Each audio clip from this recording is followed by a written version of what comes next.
Dear students, अस्सलाम वालेकुम रहमतुल्लाहि व बरकातुहू। आज से यूनिट नंबर 2 का आगाज़ करने लगे हैं। यूनिट नंबर 2 बड़ा इम्पोर्टेंट यूनिट है और इस यूनिट से आपके पास इम्तहान में 4 शार्ट क्वेश्चंस और 1 लॉन्ग 2 MCQs। लेंथी यूनिट है, कुछ एक्सरसाइजेस इसमें मुश्किल भी हैं, कुछ बहुत आसान सी हैं। तो स्टार्ट करने लगे हैं एक्सरसाइज 2.1 को।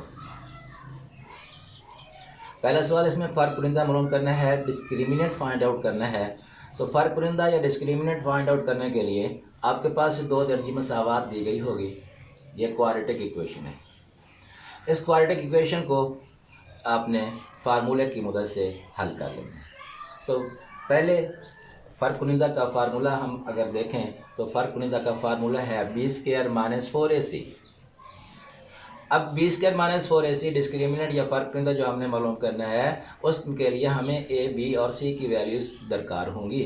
तो इस मसावात को जो आपको इक्वेशन दी गई है, इस इक्वेशन को अगर आप कंपेयर करेंगे, मवाजना करेंगे मेयारी मसावात के साथ, आपके पास मेयारी मसावात स्टैंडर्ड इक्वेशन जो है वो है ax² + bx + c = 0। इसके साथ आप इसको कंपेयर करेंगे, मवाजना करेंगे।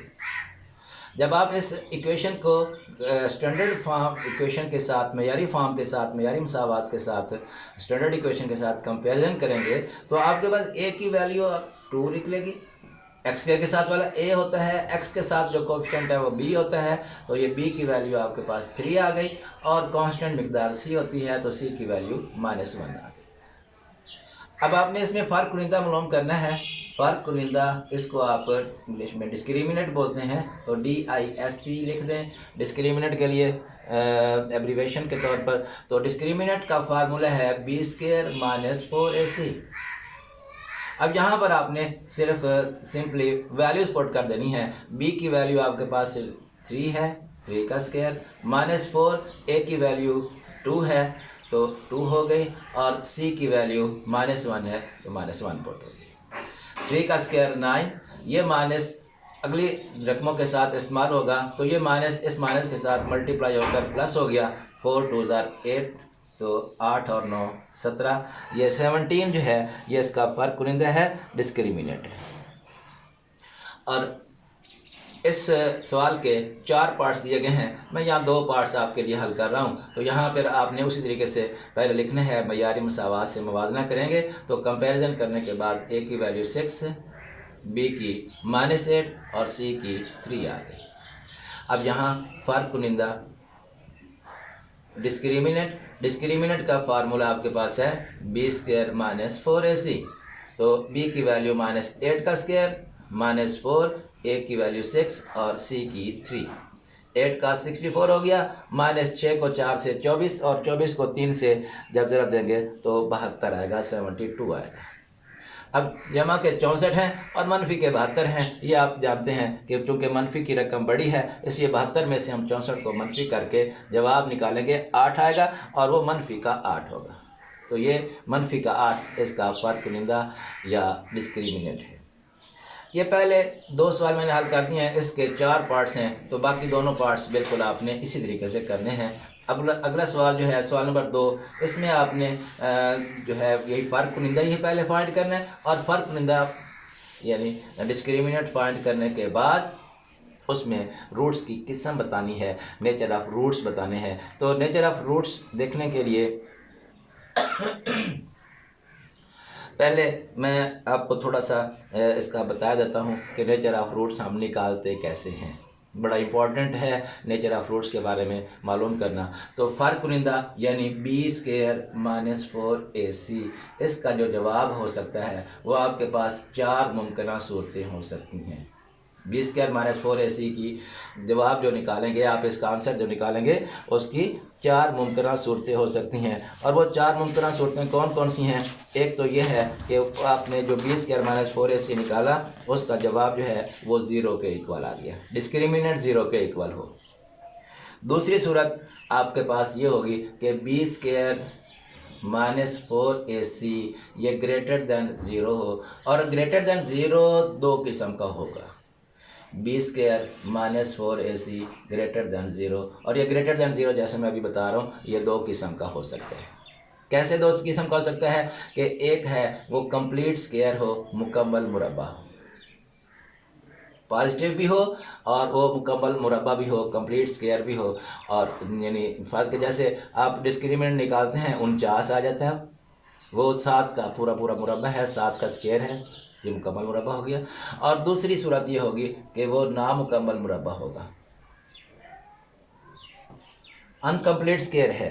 जैसे अगर आपके पास 17 निकला था, यहाँ पर हमने अभी निकाला, तो 17 जो है वो नामुकम्मल मुरब्बा है, इनकम्प्लीट स्क्वायर है, कंप्लीट नहीं है।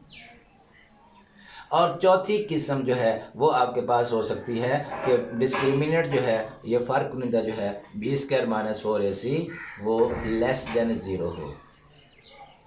लेस देन ज़ीरो का मतलब है वो वैल्यू आपके पास नेगेटिव आ जाए, और ये नेगेटिव वैल्यू जो है लेस देन ज़ीरो जो है ये आपने नहीं देखना कि वो स्क्वायर बन रहा है या नहीं बन रहा। स्क्वायर तो आपने देखना है कि वो बन रहा है या नहीं बन रहा, वो उस सूरत में है जब वो पॉजिटिव वैल्यू हो, और अगर वो नेगेटिव है तो उसमें आपने ये नहीं देखना कि वो कंप्लीट स्क्वायर बनता है या नहीं बनता। अब आपके पास ये 4 किस्म की चीज़ें बन गई, 4 किस्म की सूरतें हो सकती हैं। एक सूरत ये है कि डिस्क्रिमिनेंट ज़ीरो के बराबर हो, और बाकी 3 सूरतें ये हैं, 2 सूरतों में से कंप्लीट स्क्वायर हो, नामुकम्मल मुरब्बा हो, अनकम्प्लीट स्क्वायर हो लेकिन वो ग्रेटर दैन ज़ीरो यानी पॉजिटिव हो, और चौथी सूरत है वो वैल्यू नेगेटिव हो। अगर आपके पास डिस्क्रिमिनेंट यानी फ़र्क कुनिंदा ज़ीरो के बराबर है तो उसमें आपने जो रूट्स लिखने हैं वो रूट्स हमेशा इक्वल होंगे, रूट्स बराबर होंगे। बराबर रूट्स की सिर्फ एक ही सूरत है कि जब उस जो है डिस्क्रिमिनेंट फ़र्क कुनिंदा ज़ीरो के बराबर होगा। अगर ज़ीरो के बराबर नहीं है तो आपकी जो पहली यानी आपने बात जो लिखनी है वो रूट्स ना बराबर होंगे, यहाँ भी रूट्स ना बराबर होंगे, अनइक्वल, रूट्स ना बराबर, अनइक्वल। यहाँ रूट्स इक्वल है, सिर्फ एक सूरत है इक्वल रूट्स की कि जब आपके पास डिस्क्रिमिनेंट जो है वो ज़ीरो के बराबर हो, फ़र्क कुनिंदा ज़ीरो के बराबर हो। बाकी तीनों सूरतों में ये रूट्स जो हैं वो ना बराबर होंगे, अनइक्वल होंगे। अब इसी के साथ इसकी दूसरी जो खासियत है वो भी साथ में आपने लिखनी है कि एक तो ये नहीं हो गया कि इसके रूट्स जो हैं वो बराबर होते हैं, और उसके साथ इसके रूट्स जो हैं वो नातिक होते हैं, रैशनल होते हैं। रैशनल नातिक का मतलब है जिसको हम पी ओवर क्यू की फॉर्म में लिख सकते हैं। तो जब कंप्लीट स्क्वायर होगा तो ये अब इसकी तरफ आते हैं, तो एक तो बात हमारे पास नाम बराबर की आ चुकी है, और दूसरी जो है वो कंप्लीट स्क्वायर में उसके जो रूट्स हैं वो इसमें भी नातिक होंगे यानी रैशनल होंगे। और ये जब नामुकम्मल मुरब्बा होगा तो उसके जो रूट्स होंगे वो आपके पास गैर नातिक होंगे यानी इर्रेशनल होगा। अब इरेशनल रैशनल की बात जिसमें आपके पास अगर ऐसे आ गया कि यानी 57 इसका स्क्वायर रूट है, बी स्क्वायर माइनस 4ac को आप उसको रूट्स को जब इसका रूट्स निकालेंगे तो रूट्स इस किस्म का आ जाता है, 57 है तो 57 का हम स्क्वायर रूट निकालें तो वो स्क्वायर रूट नहीं निकल सकता। तो ऐसी सूरत में इसके जो रूट्स होते हैं वो गैर नातिक होते हैं, इरेशनल होते हैं। तो यहाँ पर आपके पास रैशनल नातिक हो गया, जहाँ भी जब कंप्लीट स्क्वायर होगा रैशनल नातिक होगा, और यहाँ जब आपके पास नामुकम्मल मुरब्बा होगा तो गैर नातिक इर्रेशनल है। और ये जो आपके पास आखिरी किस्म है जिसमें रूट्स लेस देन ज़ीरो होंगे तो उस सूरत में ये नेगेटिव जवाब जो निकलता है तो रूट्स एक तो ना बराबर होंगे ही होने हैं, और दूसरे जो हैं इसमें गैर हकीकी होते हैं, गैर हकीकी यानी इमेजिनरी।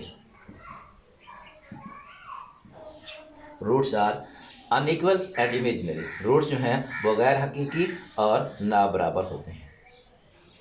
Imaginary and unequal.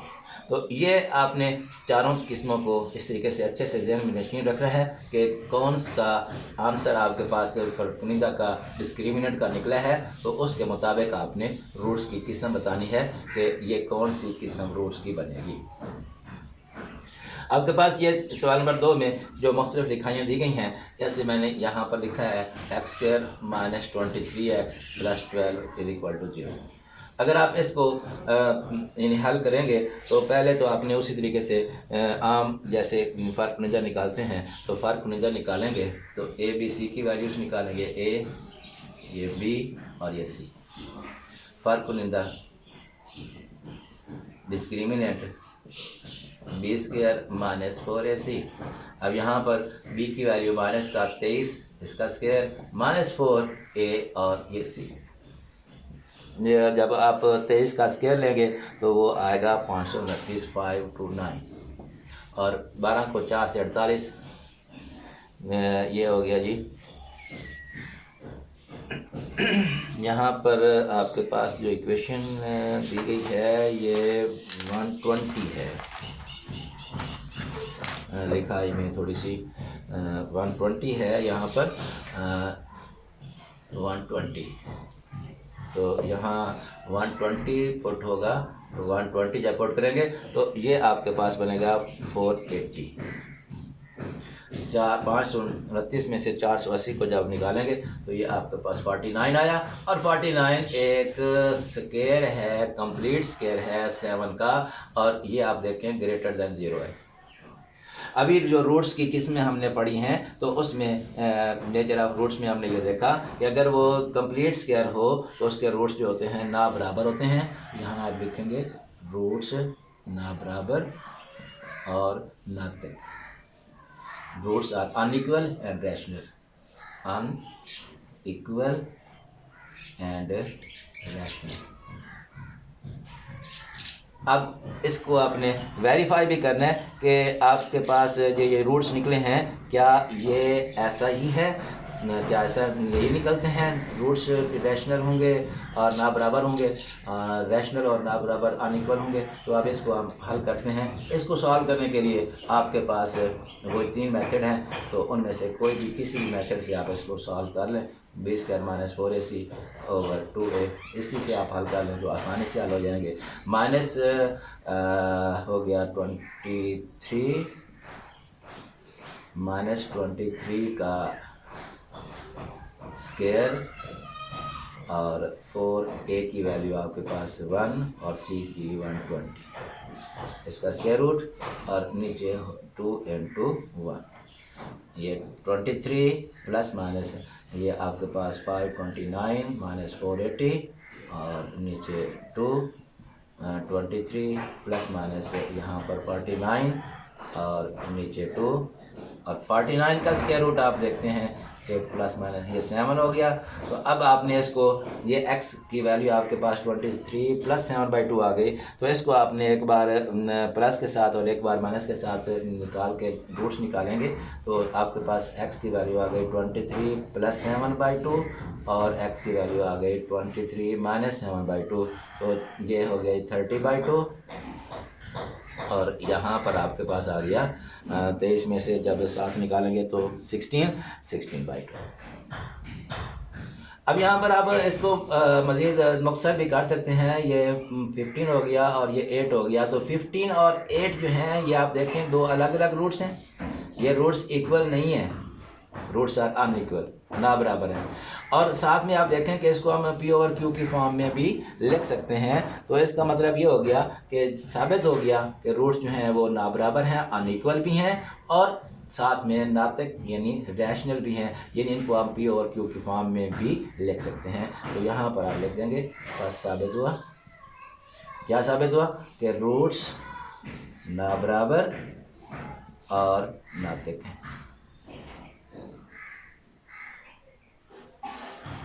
ये आपके पास चार पार्ट्स हैं और इन चारों पार्ट्स में आपने इसी तरीके से सवाल को हल करना है और सवाल हल करने के बाद आपके पास जो डिस्क्रिमिनेंट होगा, फ़र्क कुनिंदा होगा, फ़र्क कुनिंदा मालूम करने के बाद आपने उसकी तस्दीक करनी है, वेरीफाई करना है कि क्या आपके जवाब दोनों बराबर आते हैं या नहीं आते हैं।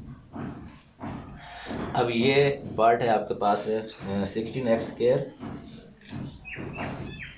तीसरा वाला पार्ट कर रहा हूँ, -24x + 9 = 0।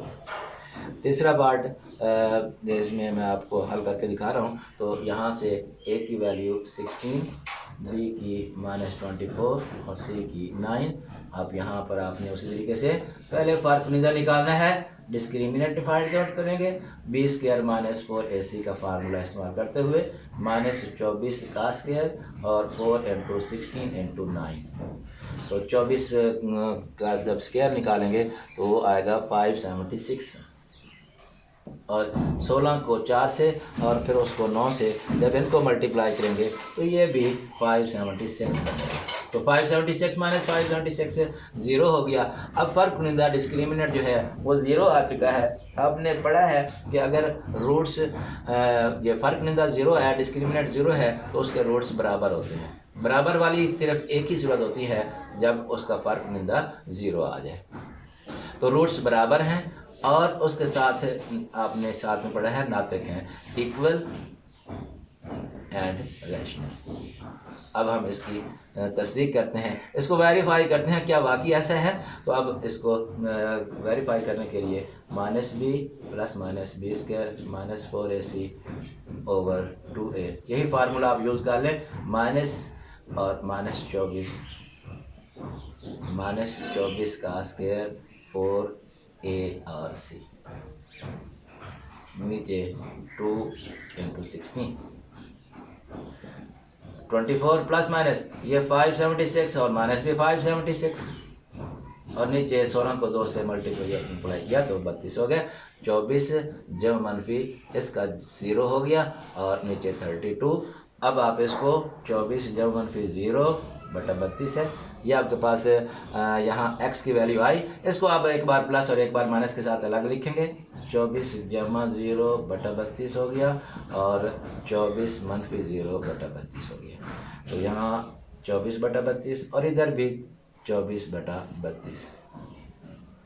8 3 24, 8 से 32, 8 3 24, 8 से 32। यहाँ भी 3/4 है और यहाँ भी 3/4 है। इसका मतलब है कि दोनों सूरतों में आपने देखा कि रूट्स जो हैं वो जवाब जो निकले हैं, रूट्स जो निकले हैं वो 3/4 ही निकले हैं। इसका मतलब है रूट्स क्या हो गए, बराबर हो गए।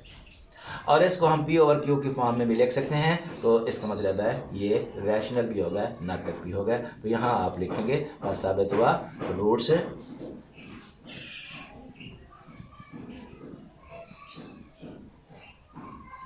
बराबर और नातिक हैं। Hence it is proved that roots are equal and rational। तो ये आपका क्वेश्चन नंबर 2 था। और ये आपके जो सवाल नंबर 1 और सवाल नंबर 2 जो अभी हम ने किए हैं, ये आपके इम्पोर्टेंट सवाल हैं शॉर्ट के लिहाज से और अक्सर इनमें से आपका इम्तिहान में सवाल आता रह जाता है। ये सवाल नंबर 3, इसमें आपने k की वैल्यू फाइंड करनी है और उसने पूछा है कि k की कौन सी वैल्यू हो कि ये जो जुमला दिया हुआ है ये कंप्लीट स्क्वायर हो जाए, मुकम्मल मुरब्बा हो जाए। k² x² + 2 × k + 1 × x + 4। अब इसको उसी तरीके से मयारी मसावात से मवाजना करेंगे, कंपेयर करेंगे स्टैंडर्ड इक्वेशन के साथ। तो a की वैल्यू आपके पास आ गई k², b की वैल्यू आ गई 2 × k + 1 और c की वैल्यू 4। अब k की वैल्यू मालूम करने के लिए हम यहाँ पर जो इसका डिस्क्रिमिनेंट निकालेंगे, फ़र्क कुनिंदा निकालेंगे, उस फ़र्क कुनिंदा को डिस्क्रिमिनेंट को 0 के बराबर लिखना है। डिस्क्रिमिनेंट फ़र्क कुनिंदा ये बराबर होगा b² - 4ac और इसको आपने 0 के बराबर लेकर आगे चलना है। तो b की वैल्यू आपके पास हो गई 2 × k + 1 होल का स्क्वायर -4, a की वैल्यू c और सी की वैल्यू 4 इक्वल टू 0। अब ये बाहर वाला ये बी स्क्वायर तो 2 इंटू, तो ये इस सारे का स्क्वायर है 2 समेत 2 इंटू के प्लस 1, ये पूरी रकम के की वैल्यू है, बी की वैल्यू है, तो 2 का भी स्क्वायर लेंगे और के प्लस 1 का भी, तो 2 का हो गया 4 और के प्लस 1 का के स्क्वायर प्लस 1 प्लस 2 के, और माइनस से ये होगा जी 16 के स्क्वायर इक्वल टू 0। अब इस 4 को अंदर मल्टीप्लाई कर दें, 4 के स्क्वायर प्लस 4 प्लस 8 के माइनस 16 के स्क्वायर इक्वल टू 0। 4 के स्क्वायर माइनस 16 के स्क्वायर माइनस के 12 के स्क्वायर प्लस 8 के प्लस 4 इक्वल टू 0। अब यहाँ पर ये के स्क्वायर की वैल्यू माइनस में आई हुई है, आप इसको पॉजिटिव बना लें तो ये पॉजिटिव बना लें, और ये आप देखें कि 4 3 12 4 2 8 4 1 4, ये 4 पर रकम डिवाइड भी हो सकती है, तो इसको -4 पर डिवाइड कर दें। माइनस पर जब डिवाइड करेंगे तो तीनों के साइन जो हैं वो चेंज हो जाएंगे और 4 पर डिवाइड भी हो जाएगा। 3 के स्क्वायर माइनस 2 के माइनस 1 इक्वल टू 0। यहाँ आप आसानी से इसके फैक्टर बना सकते हैं। 3 को 1 से मल्टीप्लाई करेंगे तो 3 और 1 का ही फैक्टर बनेगा। माइनस के 2 करने माइनस का 3 होगा और प्लस का 1। 3 के स्क्वायर माइनस 3 के प्लस के माइनस 1 इक्वल टू 0। इन दोनों में से 3 के कॉमन हो गया, के माइनस 1, यहाँ से 1 कॉमन, के माइनस 1 इक्वल टू 0। तो के माइनस 1 दोनों रकमों में से फिर से कॉमन हो गया, इंटू 3 के प्लस 1 इक्वल टू 0। तो के माइनस 1 इक्वल टू 0 होगा और 3 के प्लस 1 इक्वल टू 0। यहाँ से के की वैल्यू प्लस 1 हो गई और यहाँ से 3 के इक्वल टू माइनस 1, के इक्वल टू माइनस 1/3। तो यहाँ लिखेंगे बस के इक्वल टू 1 माइनस 1/3 के लिए ये दिया गया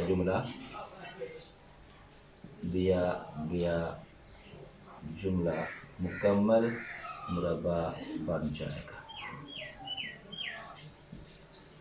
ये आपकी एक्सरसाइज 2.1 उसके पहले 3 सवाल।